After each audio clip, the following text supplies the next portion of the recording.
So Joey Walker's with us today. We're back in the office. It's really good to see him. Really good to see you. I missed Hi, you. Steph. It's been a while.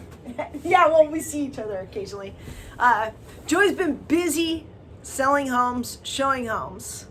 And Joey, we've seen a lot of changes in the last, maybe since January in this market. Absolutely, yeah. And- Yeah, it's starting to pick up, that's for sure. Right. So one of the changes we've seen is we have some messages for buyers. One of them is, if you're a home buyer, what would you say is probably the number one thing they've got to focus on right now when they're looking for a home?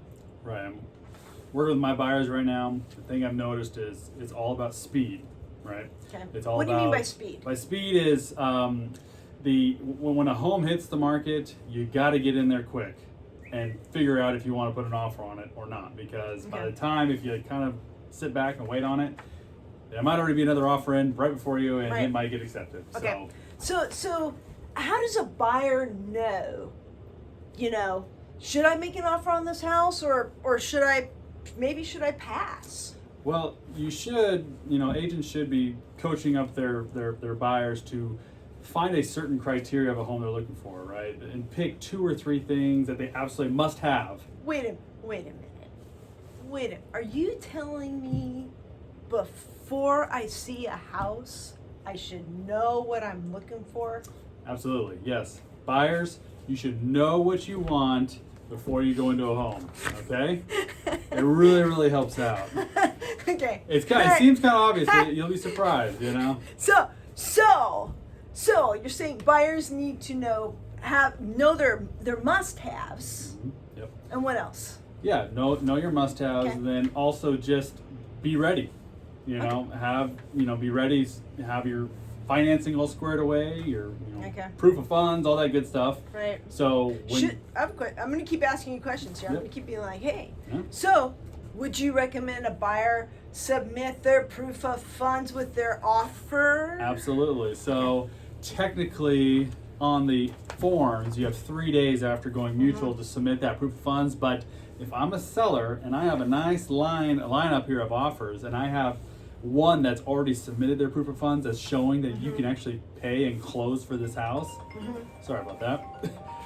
So yeah, if I'm a seller and I have a nice lineup of offers here and only one has proof of funds, it makes me a little bit nervous maybe for the other offers. I want to make sure I'm picking the right offer the first time. So for sure. if you can put together your finances, your proof of funds, and submit that with your offer, it'll stand out greatly for sellers. Well, yeah. I mean, if I'm a seller, right, and I've got 2 offers here, one offer has proof of funds and a strong pre-approval letter. Better yet, if they're fully underwritten, and the other one just has a pre-approval letter, no proof of funds, but hey, they say they've got the money. I mean, that's a duh situation. We're going to take the one who is proving to us right from the beginning that they've got the money. Right? Yeah, I mean, it's really not that complicated. It's not at all. What would you do? Right. That's the simple question of what would you do. You go to the store and you want to buy something, but you don't have your wallet.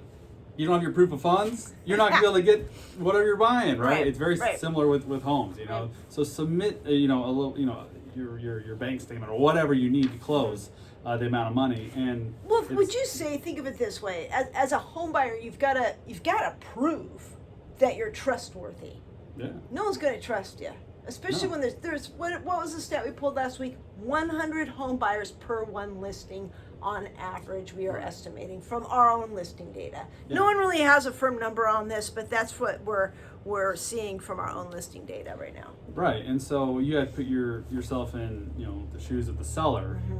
Yeah, this is a great seller's market. Everything's really, really good for sellers, but they also have a lot of pressure on their hands to select the correct offer the first time, because what we also learned is the first 72 hours that a home is on the market, that is when they're going to get their best and strongest offers. So if you have 2 or 3 really, really, really strong offers and you pick the wrong one, seller, because they didn't have proof of funds or it falls out because of that, then you're working uphill to try to get back to those other offers. You really are. So yeah, you could lose tens of thousands of dollars easily. Yeah, we pulled seen stats. We pulled those stats as well, and so there's a lot of pressure on sellers too, believe it or not, to make sure that they're gonna pick the right one. So Right. submit that proof of funds if you can. It will really, really help the seller's anxiety levels to come down. Oh, well. All right. Thank you, Joey. Yeah, thank you.